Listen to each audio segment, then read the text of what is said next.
CM చంద్రబాబుపై Jagan fire. Inter ఫలితాల్లో అమ్మాయిలే టాప్. ఇలాంటి టాప్ 10 ఏపీ వార్తలను ఇప్పుడు చూద్దాం. సీఎం చంద్రబాబుకు మాజీ CM YS Jagan mass warning ఇచ్చారు. రాష్ట్రంలోని ఫిషింగ్ హార్బర్లు మత్స్యకారుల సొత్తు అన్న ఆయన ప్రైవేట్ డిఫెన్స్ కంపెనీకి భూములు ఎలా కేటాయిస్తారని ప్రశ్నించారు. మత్స్యకారులను ఇక్కడి నుంచి కూడా తరిమేస్తారా అంటూ ఫైర్ అయ్యారు. జువ్వెల దిన్నె ఫిషింగ్ హార్బర్ ను పరిశీలించిన జగన్ స్థానిక మత్స్యకారులతో ముఖాముఖి కార్యక్రమం నిర్వహించారు.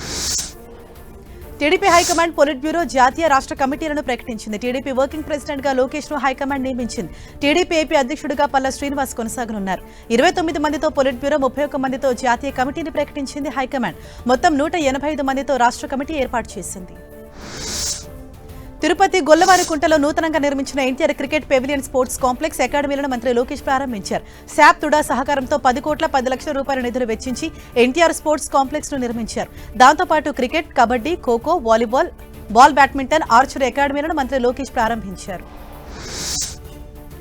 మొక్కజొన్నకు మద్దతు ధర లేకపోవడంతో సిక్కులు రైతులు కుదేలవుతున్నారని మాజీ మంత్రి సీనియర్ నేత ధర్మాన ప్రసాదరావు అన్నారు.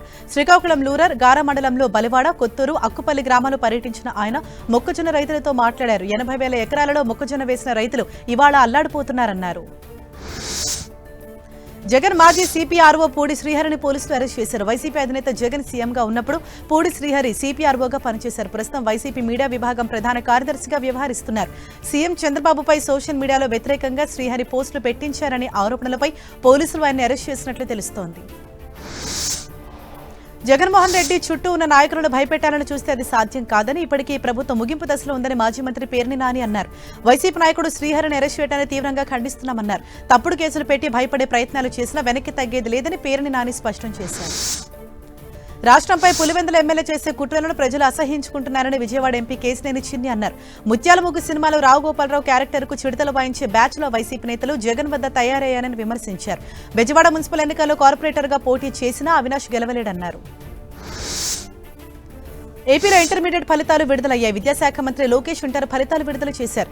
ఇంటర్ ఫస్ట్ ఇయర్ లో 77% మంది, సెకండ్ ఇయర్ లో 81% మంది విద్యార్థులు ఉత్తీర్ణులయ్యారు. 12 ఏళ్లలోనే అత్యధిక ఉత్తీర్ణత శాతం ఈ ఏడాది నమోదైందని అధికారులు తెలిపారు. ఫలితాల్లో కృష్ణా జిల్లా టాప్ లో నిలిచింది. ఇవాటి నుంచి సముద్రంలో చేపల వేటకు విరామం ప్రకటిస్తూ రాష్ట్ర ప్రభుత్వం ఉత్తర్వులు జారీ చేసింది. బంగాళాఖాతంలో మత్స్య సంపద పునరుత్పత్తిని దృష్టిలో ఉంచుకుని నేటి నుంచి 61 రోజుల పాటు సముద్రంలో చేపల వేటను నిషేధించింది. దీంతో నెల్లూరు జిల్లాలోని చిల్లకూరు, కోట, వాకాడు తీర ప్రాంతాల్లోని మత్స్యకారులు తమ పడవలను ఒడ్డుకే పరిమితం చేశారు. ఢిల్లీ సీఎం రేఖా గుప్తా తిరుమల శ్రీవారిని దర్శించుకున్నారు. ఇవాళ ఉదయం తోమాల సేవలో శ్రీవారిని దర్శించుకున్నారు.